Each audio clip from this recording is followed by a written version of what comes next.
kesulitan perahu, mau rujuk pasien, terus pasiennya bilang nggak ada perahu. Nelayan di Mati Rodolangeng harus berjuang setiap harinya. Bagaimana di belakang karena ada rumah tangga, Bu? Selain kesulitan bahan bakar untuk melaut, warga juga tidak bisa mengolah hasil tangkapan. Garam yang seharusnya melimpah justru langka saat dibutuhkan. Bisa didapat di pulau ini. Kita nunggu kiriman dari pulau sebelah. Dalam senyumnya, warga menangisi nasib mereka yang tak kunjung diperhatikan.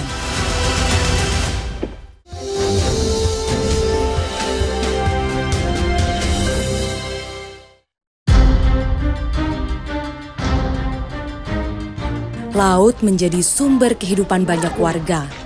Salah satunya Desa Mati Rodolangeng. Keterbatasan yang mereka hadapi membuat kehidupan semakin sulit. Ya, tujuan saya kali ini adalah menuju ke Desa Mati Rodolangeng, dan saya untuk menuju ke sana harus menggunakan perahu nelayan dan waktu tempuhnya diperkirakan 1,5 jam kalau kondisinya baik. Perjalanan kali ini kami mulai dari dermaga pinggir sungai. Dermaga ini bukan sekedar tempat singgah, tapi juga menjadi penghubung utama antar pulau-pulau yang tersebar di Kabupaten Pangkep. Sayangnya, tak semua pulau dapat dijangkau oleh perahu transportasi umum.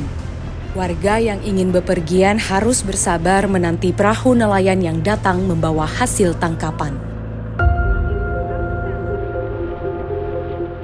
Dan inilah Desa Mati Rodolangeng, mempunyai penduduk kurang lebih 1.900 jiwa, hampir 90% mata pencaharian warga sebagai nelayan. Hasil laut menjadi sumber utama warga. Salah satunya membuat ikan asin.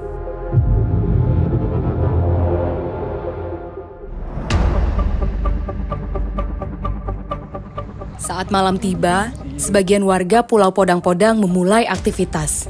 Dan inilah rutinitas warga yang terkenal sebagai salah satu pembuat ikan asin terbaik di daerah ini.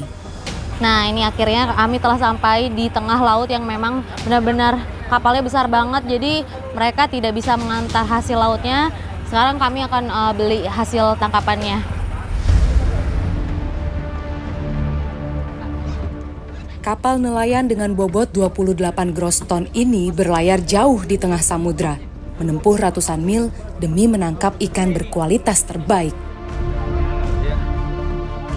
Yang ini harganya berapa, Mas? Itu murah tuh.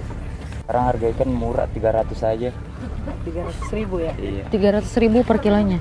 Tidak, 300.000 untuk setengah gabus. Oh, setengah gabus. Kalau untuk harga normalnya sih biasanya kalau yang untuk setengah gabus itu harganya bisa sampai 600, 700. Oh. Ikan dengan kualitas terbaik dan memiliki nilai ekonomi tinggi biasanya langsung dikirim ke Makassar.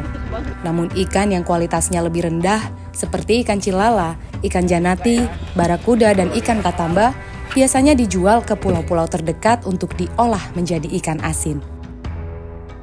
Ya, transaksi sudah selesai. Nah, saatnya kami bertolak untuk pulang ke rumah. Ayo, Bu.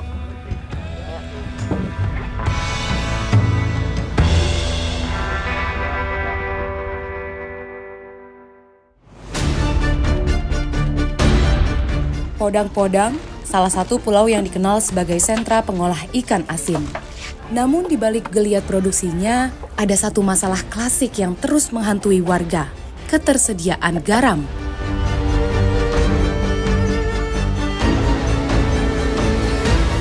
Pasokan garam pun memang terkadang mereka tidak bisa menstok begitu di rumahnya. Jadi kalau misalnya habis, mereka cari pinjaman garam ke rumah-rumah yang memang ada garamnya.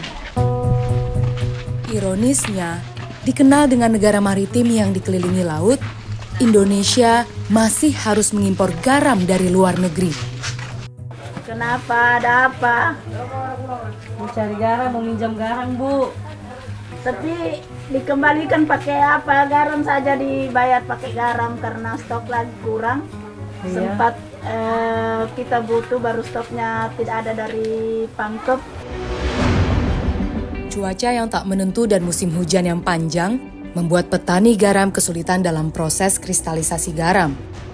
Akibatnya, produksi menurun yang berimbas berkurangnya pasokan garam untuk mengawetkan ikan.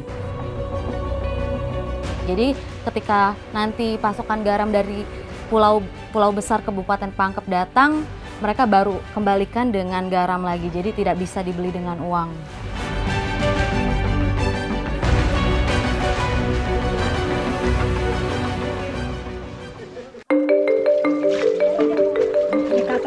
Sebelum proses pembelahan, ikan yang sudah dibeli saat malam hari terlebih dulu dikeluarkan dari tempat pendinginan. Es batu menjaga kualitas dan kesegaran ikan sebelum diproses.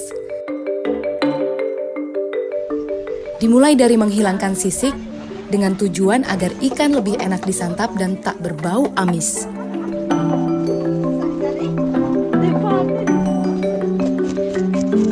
Nah ini agak sulit nih, soalnya dari tadi saya juga coba buat ngebuang sisiknya, tapi kena jempol terus, lecet.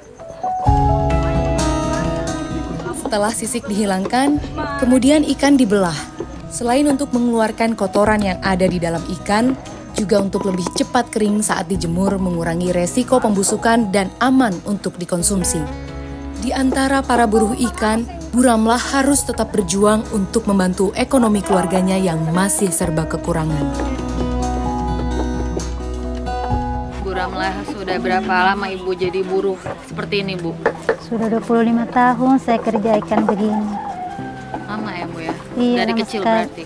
Iya, dari kecil saya sudah kerja ikan. Kalau di buruh seperti ini, Ibu dapat berapa sih sampai Ibu nggak cukup gitu buat memenuhi kebutuhan Ibu sehari-hari? Tidak cukup. Kadang dapat 20 hari 1 bulan itu, kadang dapat, kalau ikannya masih banyak, kadang dapat 500, kadang juga dapat 200. Ya susah sekali. Kadang ngutang, kadang nggak ada yang ngasih. Kalau nggak kerja begini, kalau lagi susah, kadang nggak ada beli beras, nggak ada untuk uang sekolah anak. Itu harapannya bisa kasih modal supaya bisa lebih berkembang. Proses pencucian ikan dilakukan agar menghilangkan sisa kotoran yang menempel dan tidak terjadi pembusukan.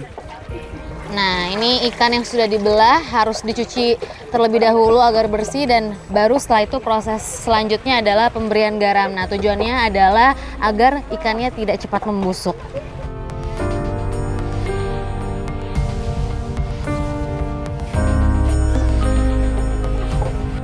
Ya, ikan cilala ini harus diberikan garam terlebih dahulu dan disusun di dalam ember dan diberikan sedikit air, kemudian diberikan garam. Itu fungsinya agar garamnya merata di dalam ikan-ikannya. Sayangnya, kesulitan mendapat garam membuat Rohana harus membatasi produksi ikan asin agar cukup saat proses penggaraman. Garamnya ini susah untuk didapat ya di pulau ini ya? Susah didapat di pulau ini. Jadi biasa kita nunggu kiriman dari pulau sebelah. Kadang biasa juga kalau lama kita minjam dulu.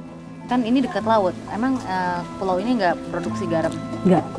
Tidak produksi garam di sini, karena meskipun bisa kan lokasinya juga nggak ada lokasinya. Lokasinya di sini susah. Jadi makanya kita menunggu saja kiriman dari pulau sebelah. Hari ini ada juga proses penjemuran. Ikan yang kemarin diberi garam saatnya untuk dijemur, kemudian disusun di atas anyaman bambu. Dan proses pengeringannya ini membutuhkan waktu 1 hari jika mataharinya terik dan panas banget. Tapi kalau misalnya sedang musim penghujan seperti ini, akan membutuhkan waktu 2-3 hari lamanya. Setelah kering, ikan asin dilakukan proses penyortiran. Ya, ikan yang sudah kering seperti ini selanjutnya dilakukan tahap penyortiran, yaitu berdasarkan dengan ukuran dan juga kualitas dari ikan keringnya. Nah, kalau yang sudah bolong seperti ini dipisahkan karena memang harga jualnya juga berbeda. Kalau yang besar barulah harganya jauh lebih mahal dibandingkan dengan ukuran yang lebih kecil dan juga berlubang seperti ini nih. Mana Kak? Ini Kak ya? Ikan asin menjadi salah satu komoditas unggulan di desa Matirodo Langeng. Harga di pengupu lokal hanya dipatok 20 hingga 35 ribu rupiah per kilonya. Sementara di Makassar harga jualnya bisa mencapai 50 ribu rupiah per kilogram. Faktanya proses pembuatan ikan asin tidaklah mudah. Sayangnya harga jual yang rendah membuat mereka sulit mendapat keuntungan yang layak.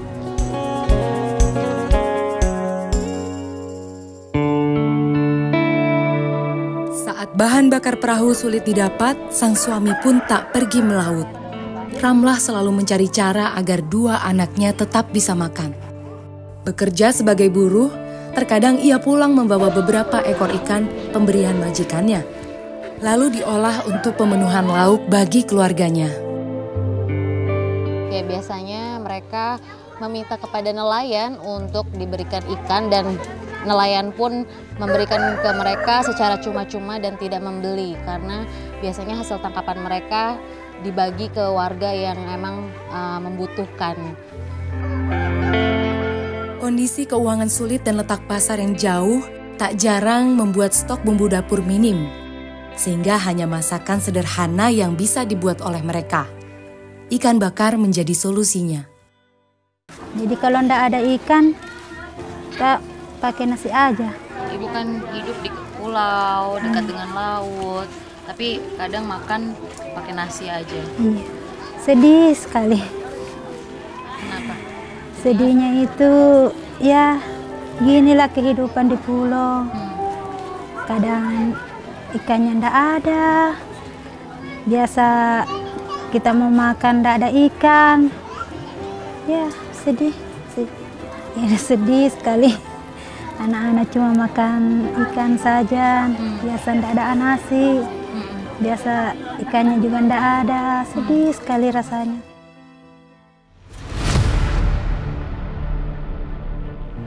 Menjadi salah satu desa di Kecamatan Liukang, Tupabiring, sayangnya kondisi ekonomi mereka selama ini membuat hidup serba terbatas, termasuk ketika jatuh sakit. Bu, ini si ibunya sakit apa, Bu Bunda? Ini sakit hipertensi. Hipertensi. Nah, itu biasanya faktornya dari apa sih kalau hipertensi?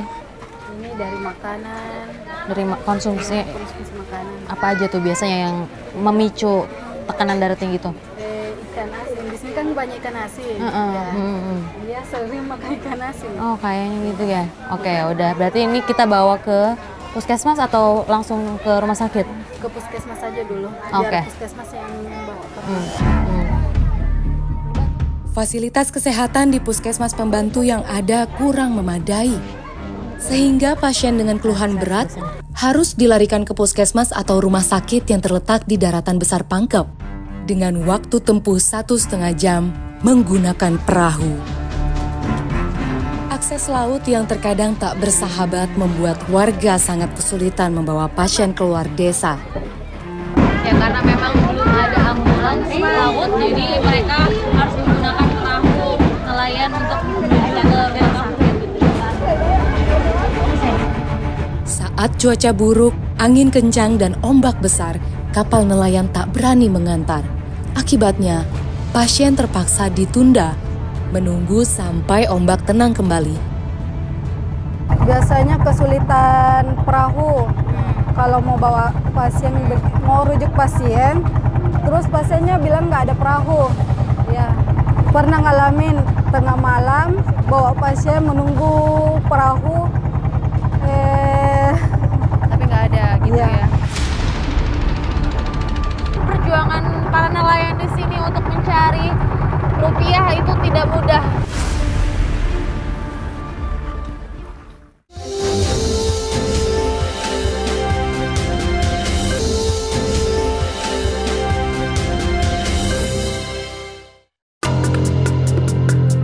Terletak di sebelah selatan Kabupaten Pangkep, Pulau Podang-Podang memiliki luas kurang lebih 6 hektar.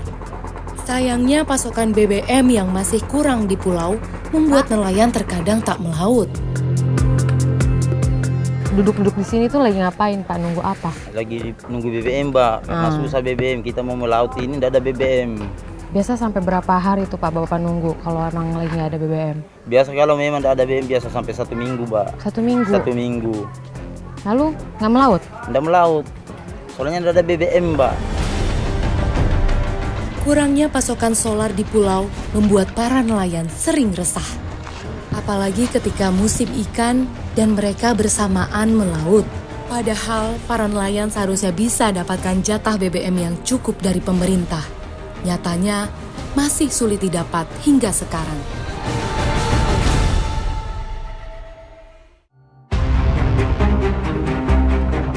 Pasokan BBM yang masih kurang membuat sebagian nelayan tidak bisa melaut. Berbeda dengan nasib Khairuddin, nelayan yang masih punya sedikit cadangan solar, ia harus tetap berjuang untuk pergi melaut. Cuaca hari ini memang tidak bersahabat, namun semangat para nelayan tak pernah surut.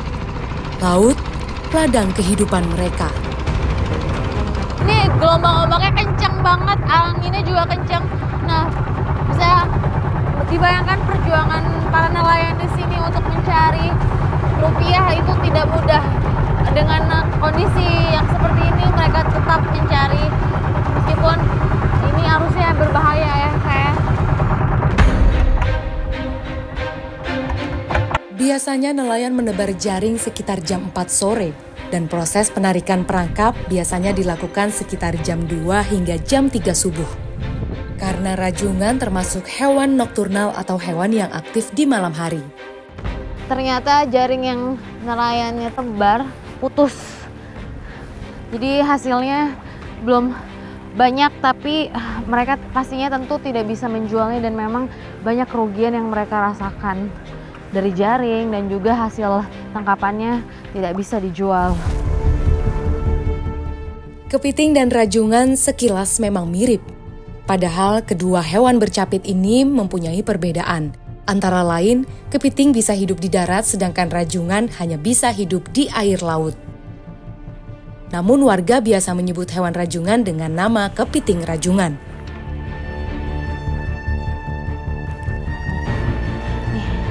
Dapat rajungannya, tapi saya lihat yang jaring sudah ditebar ini tidak banyak karena memang jaringnya putus. Meskipun hasilnya sedikit, tapi masih bisa dijual. Tapi yang perjuangan dilakukan oleh bapaknya ini banyak banget ya.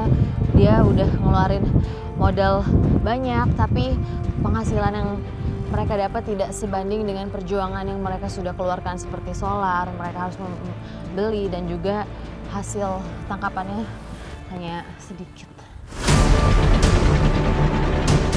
Hari ini kami kurang beruntung karena hasil tangkapan rajungan hanya sedikit. Padahal resiko jaring rusak sering dialami para nelayan. Seperti terbawa ombak, tersangkut batu karang hingga digigit pemangsa lain yang membuat para nelayan gagal membawa hasil tangkapannya. Seperti yang dialami Pak Kamarudin. Pak Kamarudin, Bapak dari jam berapa pergi melaut, Pak? Jam 5 subuh. Itu di sana kan gelap banget, Pak. Emang hujan? Ini baju Bapak basah banget. Iya, basah karena hujan. Nah, Pak, tadi kan saya lihat jaring Bapak juga putus. Itu kondisinya gimana sih, Pak? Karena itu karena susah sekali kalau putus nih. Karena tidak bisa, karena tidak ada ongkos lagi. Rugi nggak sih, Pak? Ya, banyak kerugian ini. Apa aja? Ya, baru kurang pendapatan. Bagaimana di belakang karena ada rumah tangga, Bu. Biar kencang angin. Kita Tapi kan ini ngebahayain diri Bapak sendiri, Pak. Terpaksa, Pak ya? Ya, terpaksa. Untuk keluarga? Ya, untuk keluarga. Setelah sisa jaring semuanya ditarik, kami langsung kembali ke pinggir laut karena sudah mulai hujan. Inilah perjuangan para nelayan. Meskipun ombak besar, mereka terpaksa melaut mencari nafkah untuk keluarga. Bahkan tak jarang perahu mereka tenggelam hingga tergulung ombak. Sesampainya di pinggir, hasil tangkapan kami ambil dari jaring. Pak Kamarudin, biasanya kalau misalnya cuaca lagi bagus, Bapak dapat penghasilan berapa, Pak, kalau sekali melaut? Dapat 5 kilo. 5 kilo, kalau dirupiahin berapa? 200.000. 200.000. Kalau sekarang kayak cuaca buruk seperti ini, Bapak yang didapat hasilnya berapa? 3 kilo. 3 kilo. Kalau diuangkan berapa? Diuangkan 120. 120. Tak hanya solar, tidak adanya biaya operasional cari rajungan membuat nelayan terpaksa meminjam uang dari pemodal. Sehingga nelayan tak punya kekuasaan penuh dalam menentukan harga rajungan. Akibatnya, nelayan hanya bisa pasrah menerima harga yang ditetapkan dari pemodal. Ya, rajungan yang betina biasanya ditandai dengan adanya telur seperti ini. Dia gendut, terus ada telurnya juga. Dan tidak memiliki capit yang berwarna biru keunguan seperti ini. Kalau ini jantan. Setelah disortir, dipisahkan dengan tangkapan lain, kami langsung menjual ke pengepul. Hasil rajungannya. Oh, cuma segini ya?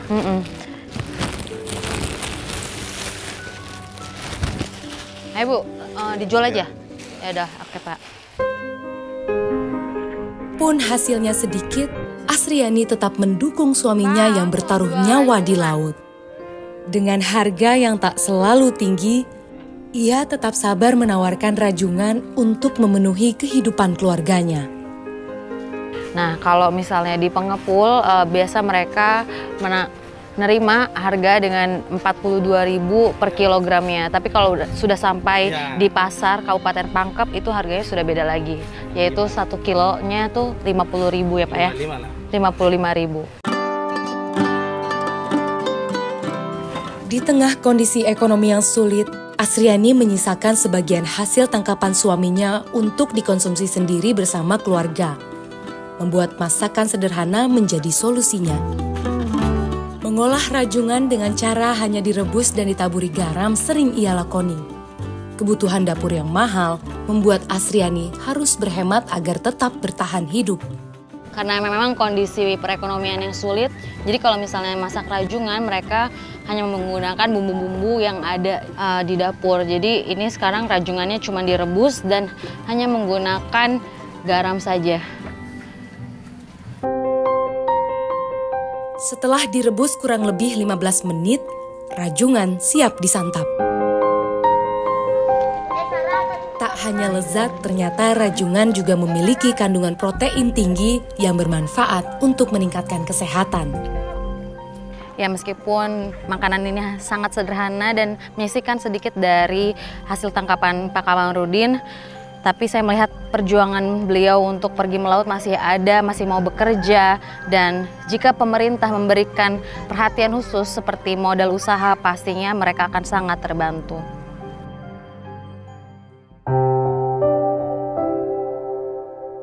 Bu Asriani, memang ini kalau kondisi Ibu setiap makan seperti ini? Iya.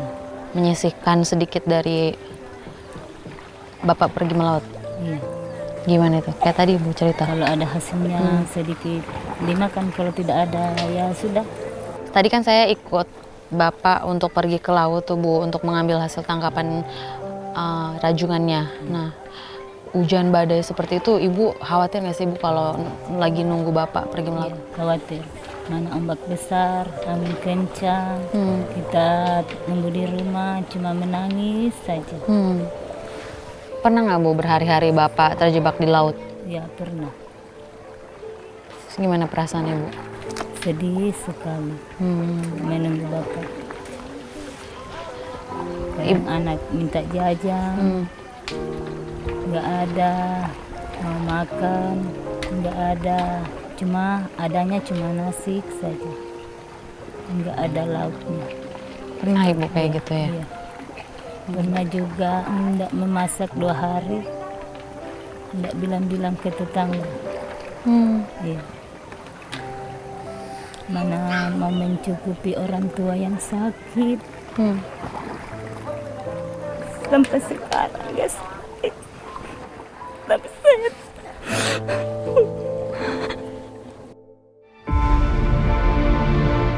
Walau sering telat makan, Asriani tidak pernah mengeluh. Dalam keterbatasan, harapan tak pernah padam. Keyakinan akan hari esok yang lebih baik selalu dinantikannya.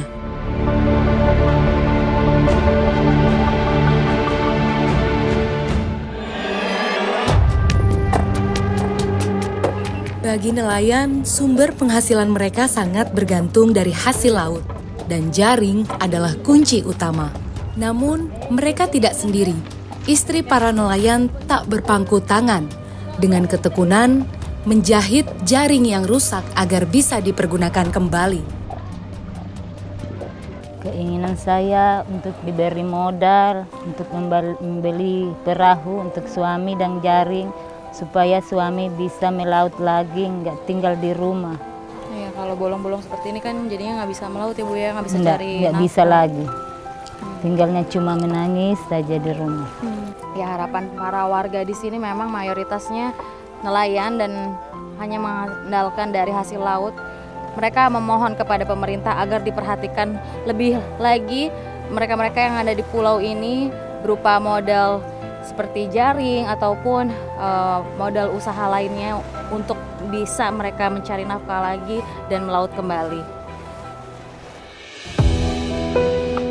Ya, membeli jaring yang baru memang tidak murah. Setidaknya untuk satu set jaring, nelayan harus mengeluarkan biaya 5 juta rupiah. Bagi nelayan kecil, tentu sangat memberatkan. Butuh berapa banyak Pak buat betulin jaring modalnya?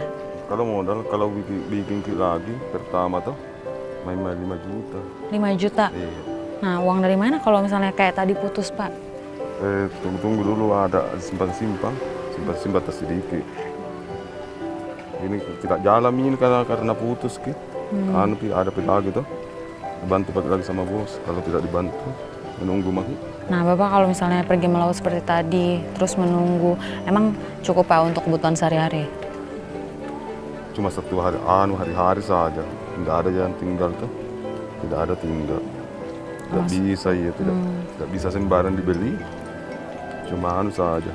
Cuma jaring saja. Yang ganti beli lagi. Oh, jadi cuma cukup untuk kebutuhan sehari-hari aja, nggak bisa untuk yang lain-lain ya Pak ya? Inilah potret warga yang ada di Pulau Podang-Podang. Bagi Kamarudin, jaring bukan hanya sekedar alat, tapi jembatan harapan antara kehidupan dan kesulitan. Terkait masalah garam di kepulauan kami ini, hanya kurang. Jadi saya minta suplainya bisa terlalu banyak lebih daripada tahun ini. Karena kemarin itu hanya susah garamnya di kepulauan kami, karena pengeringan ikan hanya dibutuhkan sekali di pulau kami ini. Ya, saya selaku pemerintah desa untuk menyampaikan seperti itu.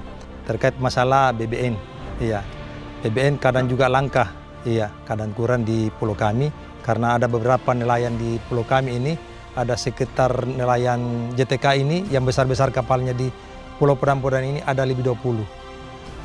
Karena dia berkelompok di sini ada namanya kelompok nelayan. Ya, sudah kemarin dipertemukan sama Geopark untuk Kabupaten Pangkep dan Kabupaten Maros. Iya. Jadi itulah penyampaian kami terkait masalah BBM yang ada di Kepulauan Podang-Podang hanya kurang. Iya, kadang-kadang nelayan kami susah berlaut karena BBM-nya kurang sekali.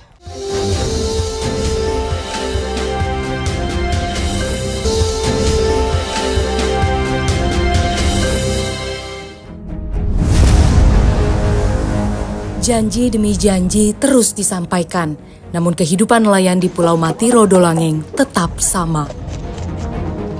Keterbatasan garam dan BBM belum teratasi. Semoga ini menjadi pengingat bahwa masyarakat tidak hanya membutuhkan janji, tapi juga aksi yang nyata.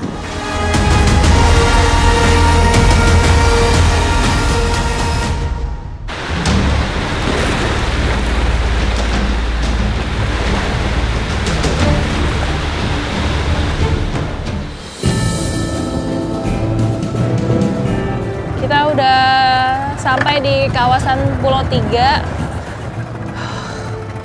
Ya Allah, bisa sampai sini lagi. Mas Bagus, aku datang, Mas. Maaf ya, aku baru datang sekarang, Mas.